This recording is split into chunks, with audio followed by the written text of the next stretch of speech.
Yes, we're going to start out today's episode with a glitch here. I was in the end looking for more shulker shells. Flying, I got hit by a shulker shot. Kind of at the same time I ran into the shulker. And when I hit the ground, I never like went into standing position. I'm stuck in flying position, which is kind of weird. So I can like jump while flying. It's not taking up my durability on the wing just being in this position. But I'm like gliding along the ground and stuff. It's weird. I can't like move forward on the keyboard, I don't think. No. Very graceful. I can almost do a barrel roll there. No, not quite. Oh, I think I almost did it there. I think so. Very graceful, very graceful. So I don't actually know if I'm going to be able to get out of this position. Let's find that out. As we tumble towards the void. Oh, I'm actually kind of stuck now. Yeah, what? Woohoo! Okay, gotta be careful. It's actually really hard to fly in this camera mode. Okay, gracefully land on the ground without dying here, without looking at an Enderman. Oh, I took a lot of fall damage. Ooh. How we doing here? Still at 145. Okay, okay. It's a little weird. Like, this is the first person view. If we go along, it's almost like we gain momentum. Look at this. Look at this. Up to a certain speed. I think this is kind of like the max. We're not actually flying, though. Like, I can't use the fireworks. Oh, no! Okay. What do I do? What do I do? What do I do? Run away? Can I run away? If I jump off the edge, I won't be able to fly. I just realized. I doubt my ability to fight this guy. Look at the coordinates in case I die. Okay, okay. I guess we're gonna have to try it. Hello? Please don't kill me. Okay, I'm getting this guy, man. Oh man, I'm excited. Where'd he go? Oh, taking damage. Taking damage. Okay, let's not do that. Alright, I can't really think of anything else to do with it, so I'm going to try to take off the wings now. See if that fixes it. Nope. Okay, goody. Oh, man. Well, I might have to kill myself then. Uh-oh, snap. Okay, how do I fix this then? I guess I'm going to try relog now.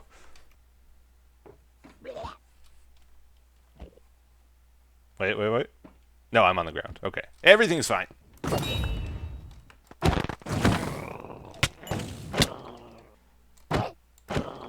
All right, everybody. Good stuff, good stuff. So we did it. We got our shulker shells. We went on 2 trips to the end there for a grand total of... How many shulker shells did Etho get? We got about a stack and a half in total. We needed 48 to make 24 shulker boxes for our MasterMind game here that we're building.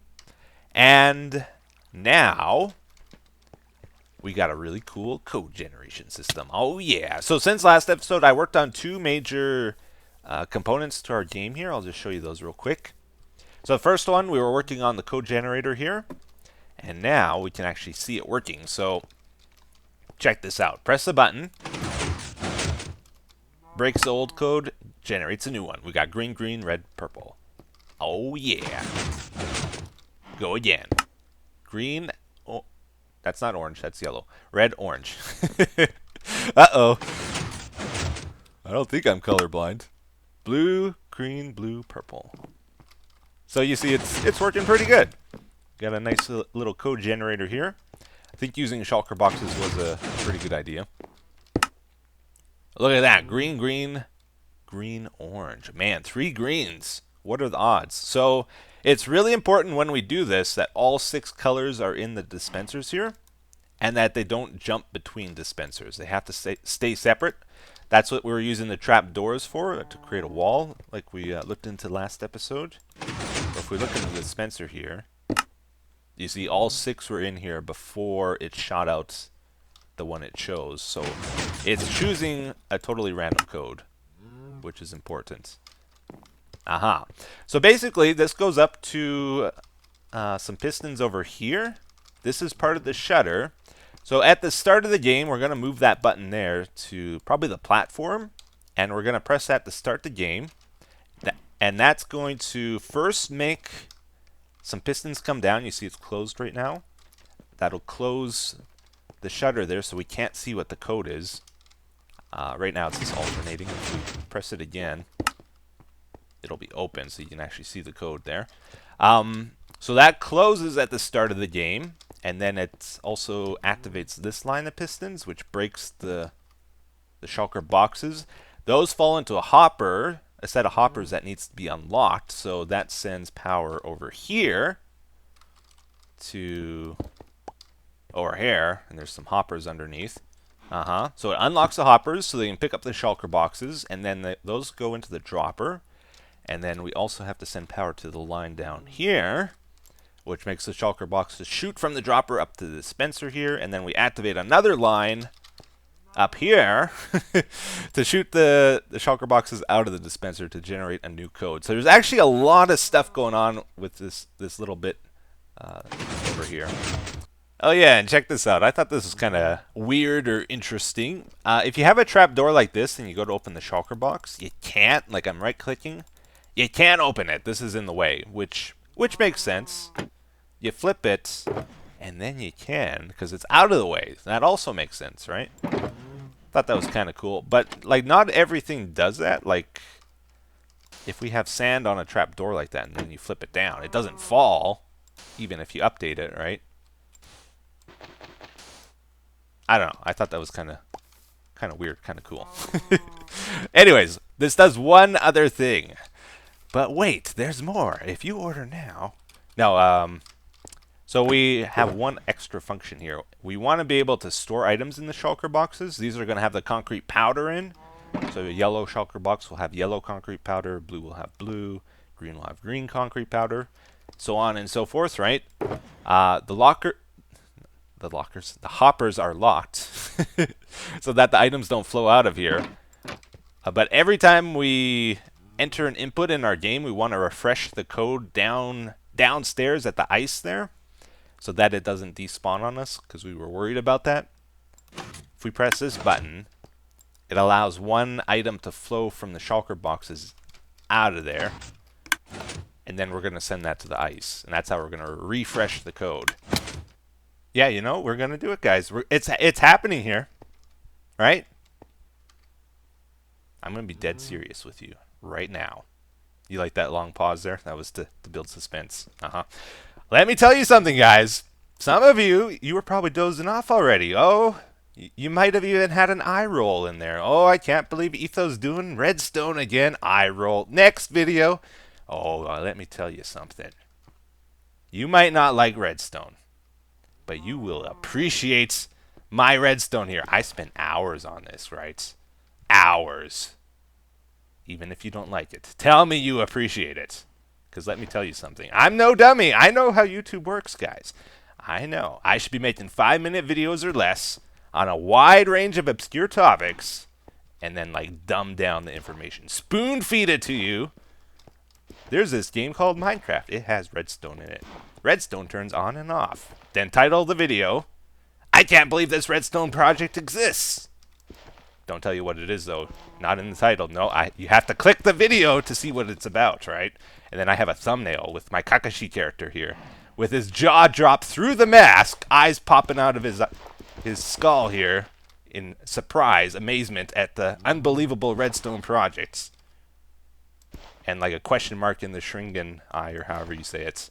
That's the trick to getting views on YouTube, guys. But I'm not doing that. I'm going against the grain. I'm trying to explain this device to you, how it works, the details of the redstone, because I'm not trying to treat you like an idiot, guys. No, I want you to feel something. I don't know.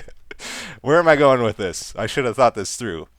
My point is, guys, I realize, being the next level YouTuber that I am, that these redstone segments can get a little bit long sometimes. They can get kind of boring if they run on for 5 minutes or whatever. I know.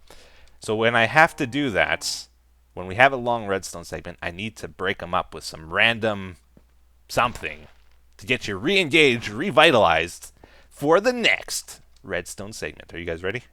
You're feeling good now? Okay, here we go. My last other major component I added onto the game here. We won't get into too much depth here, but this is it over here. Basically, we wanted a removable floor to the game so that when it fills up with a concrete powder with all our inputs, we can just clear it easily at the end of the game without having to like go with our shovel and break it all, right? So ideally, we wanted a floor that doesn't look like pistons or that's not ugly, right? So if possible, we want to be able to have whatever block we want here. And we can. We have cyan clay here right now, the whole floor, and we have to be able to drop the concrete powder, or in this case the sand, through the floor using a redstone device. And this is the device here, okay? So we got some double extenders there, which can reach the block up to here. And it's kind of a weird thing, so let's just see it working here. Press it once, it does that. The floor is not back in place. Press it again. It does that. But we still got to do a little bit more with it, because after we drop the concrete powder down here, we got to break it into items and then like collect it together in a chest or some storage that we can access easy. So we'll probably just drop it on some slabs. If you drop concrete powder or sand on slabs, it breaks, right? But then after we do that, we have to decide, like, do we want to use water streams to collect together, hopper chains? We could use like a hopper minecart to run underneath the slabs and pick them up. So I was just kind of thinking about that. If we wanted to use water streams, we could probably do something like this. We got the slabs here with the water in. Now, do you guys know, possibly a new game mechanic you haven't looked at, if you drop concrete powder on a slab here with water, does it turn into solid concrete? It doesn't. Spoiler. But if that slab wasn't there, bam, solid concrete, just like that. So this idea would work, but my concern with doing this is you have the water sound playing constantly, and that could get a little bit annoying, so I kind of don't really want to do that. Plus, the whole mixing water with redstone projects is never a good idea. So we'll probably go for a hopper minecart that runs underneath here, and then hopefully takes all the concrete powder and delivers it to our starting platform here. So after we finish a game, it collects all our play pieces and brings them back to us up here, is the plan. Alright, so let's check this out one more time. Make sure it breaks. Bam, just like that. Alright, that's good. By the way, with this, I had a little bit of a problem trying to get everything to fit. You'll notice, like, the stuff we built before is, like, right over here. And we have to make sure the redstone from that doesn't interfere with our double extender thing here. And I found something out kind of interesting while doing this that I didn't realize. This is kind of a trick you can do with the double extenders. You have one observer facing down at this piston, and basically when this piston extends, the observer detects that, and then this observer detects that this observer detected that. It powers this block, so when this piston is here, it gets power at the right time to extend even further. That way you don't need like a timing device to, you know, figure out when to activate the second piston. Kind of does it all on its own. The thing I found out about this, though, after I had it all designed and figured out, apparently if you have a block above that, a block above a piston, it gets in an infinite loop like this. So I had to redesign the whole thing. But if that block is gone, it's fine. Kind of an interesting mechanic. So, I thought we would hop over to the ice farm here as well today, guys. I've been working on this little by little between episodes, and it's kind of at the point now where it's basically fully functional. It's just missing like a collection system, and a couple other niceties would be cool to add on to this. Thought we would do that together here. Look at it though, isn't it beautiful? Oh, my baby, my my own creation here. Like if I made an art project, this is what it would look like. That regular geometry, beautiful. The perfect rectangles, kind of looks like a welcome mat, maybe. You know that you wipe your feet on. That's what it reminds me of, or maybe some tire tread. I don't know. I'm quite the artist, though. Aha. So yeah, this is pretty much fully functional. Just to show you again how it's going to work, you basically stand here, make your way down each of these chains, and then when you get to the end of it, you step on a pressure plate and it activates all the dispensers. There's water hidden in here as well, so it pushes the ice off the edge, off the ledge, and lands where we're walking right now. You can see though, it's pretty big. It takes a long time to get down to the end here. We stepped on the pressure plate here, and that refilled it. So now all the water is going to start freezing to ice again. So this is all solid water, which is pretty cool. Let's go check this out. So right now, this is what's happening to the ice. It falls off the ledge here, and it's just sitting here. So we either need to like put water streams here, I'm thinking, to push it all towards one side of our ice farm and then collect it together in a chest. Or another idea. Oh, I got a few on me here. My other idea is maybe like we could try to make this into an AFK ice farm as an option. But honestly, I don't really use any AFK features of the farms I build. I don't like to just leave my computer running with Minecraft on. I usually just like to get something quickly and actively and actually play the game to get stuff, you know. So if I did make this an AFK farm, like we could do that, just have the water streams here pushing us along as we break the ice, kind of slowly going along. That's one option, but I think we'll just put the water streams down lower here. And I'm hoping like the ice will be able to fall between the crack here with the glass into the stream below here. Although, if we do this, I'm just realizing now, it's probably going to fall on that ledge. Oh, it's not going to float. Like, it might land over there. And I think if we use, like, stairs or something, the glass will connect to that, right? So, we'll have to think about this a little bit.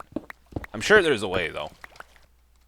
Yeah, so there's actually probably quite a few things we could use to do this. We can't use stairs, though. Look at this. Glass panes connect to stairs. That was changed a while ago. Before they didn't, but now they do. But we could use, like, trap doors. You get a flat area here. It doesn't connect. Or even ice or probably glass and that kind of stuff would work, too. I think we're going to go for ice. And we'll just do a small test here to see how well it works. I think I set it up over here. Yeah. So the point of putting the water stream down lower is so that I don't have to walk through it while harvesting ice. Because if I got to walk through it, that water is going to be pushing me, and it kind of slows you down a little bit. Especially if we don't have depth strider on, then we can't even use the farm. This is how fast we move through it then. So I kind of want it lower, so it's not a factor. It's not an annoying thing we have to deal with as we're using the farm. So let's just harvest one section here and see how much of the ice actually falls down here. And kind of see how it groups together, like if we can just get away with having one water stream kind of in the middle here, would be ideal. Alright. Oh, I think we're picking up a few. Looks like most of it fell down. There is a little bit that landed on it here, though. And actually, none of it landed on the ledge. But I forgot to put the ice here. That's the idea. We're going to fill that in. Okay, we're going to do a little bit of a bigger test here. So I'm going all the way down just to be a little bit more certain what we're going to do. So I don't want to settle on something and then find out it doesn't work. So looks like most of the ice does fall down. Some landed here. Let's see how much ice we pick up. We're at 57. We got 2 pieces. 2 pieces landed there. The rest of it looks like it fell down. Oh, a little bit more here, grouped up. 57, 64. Ooh, that was actually a big chunk there. We got 18. Yeah, maybe that's a bad idea to do it this way. Because if we have the water at this level, we don't have to worry about that. Oh yeah, there was something I really wanted to mention about the ice farm here. There was an interesting suggestion in the comments that I tried out. We're using the dispensers in the farm, like I've said many times, so that we can have ice freezing on both sides. So it starts on this side with the trap doors, and it starts on this side with the dispensers. Instead of just like starting on one side and slowly making its way to the other, it freezes like almost twice as quick doing it with the dispensers here. The downside is we have to have all this redstone to control it. But you guys suggested, why not get rid of the dispensers, use the new water logging feature, and just have slabs running all along the side there, full of water, right? That way, the water can still freeze on the side, but you don't need to have any redstone controls or do anything complicated or spend all the redstone and iron and all the resources to do this, right? It's a great idea. I tried it out, though, and interesting game mechanics, again. It doesn't work like I thought it would, or you guys thought it would. If you have waterlogged slabs, like something like this water block in the middle will never freeze, even though it's in a cold biome and it's got the slabs beside it. In order to get ice, you can't have water blocks next to the water block you're trying to freeze. And apparently the game sees these waterlogged slabs as water blocks. They can't seed ice. As long as we leave this, it'll never happen. So I thought that was kind of interesting, because as we saw with the concrete powder there, if you drop concrete powder into a waterlogged slab, it has to make a decision, like does it turn it to concrete or does it break it? It has to decide, because it's a block that has two functions, right? It has to choose which function to do, and in that case it chooses the slab, it breaks the concrete powder. In this case it chooses the water, and it doesn't freeze here. While if this was just a slab, like if that was there, then this could freeze, but if the water's there, it can't. Oh yeah, there's one more little detail about this farm I don't think I mentioned before. The reason why it's on a zigzagging pattern. You notice that? It's not like perfectly in sync with each other. There's a reason for that, actually. The idea is when we get to the end of one of these chains, like for this one we'll be walking this way. When we get to the end here, we step on the pressure plates. There'll probably be a block here.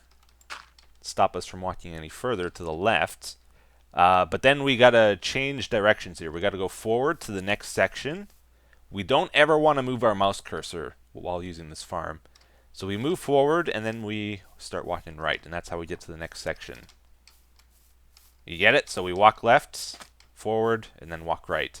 Now, there's a little extra device I would like to add to this farm, and I was just experimenting with it here, where ideally we don't want to have to walk forward either.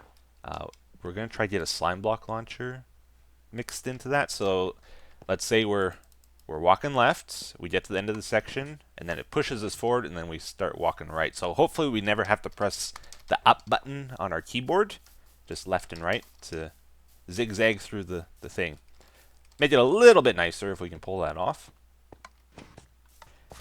But anyways, guys, I think that's going to do it for today's episode. Problem with those big projects, I do too much stuff off camera, not enough on camera. Not enough variety and stuff. So we're going to hopefully cut down on them once we finish the few that we're working on. Hopefully not do as many big projects. Even though I think they're really cool, they're really interesting. They just take a lot of time. Get back to more simple, more fun stuff coming up here soon. In fact, I think next episode we might even look into the snapshot just for a bit of a change up. Maybe play around with the new features, the illagers, the pandas, all the cool stuff. Might be good.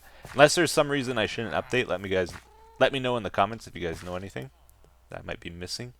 But it says, I mean like bugs or things like that. Comment of the day says, does Etho ever do anything with flying machines? It would be cool to see him make some new stuff with them. Let me tell you something. When it comes to redstone, there's two things I kind of avoid. You may have noticed flying machines is one of them. And like any of those big slime block walking contraptions, oh man. I can't get my mind around them. I know they're just like simple tricks, lots of simple tricks collected together in a big moving machine, but like where do you start? It's hard to get your mind around it to begin with. But also big doors. I never really got into big like 4x4 doors, 5x5 doors, 10x10 doors. The most amazing door ever. I never really got into that kind of stuff either. I just find it really confusing and not a lot of fun. I don't really like condensing redstone and making it all fancy. I just like trying out unique ideas with it, I guess, more so. Not really the technical aspect of making it all perfect and fancy. Anyways, guys, that's it for today. So hopefully you enjoyed it. Thank you for watching, as always. And I'll see you again in the next one. Take care. Have a good day. Bye-bye.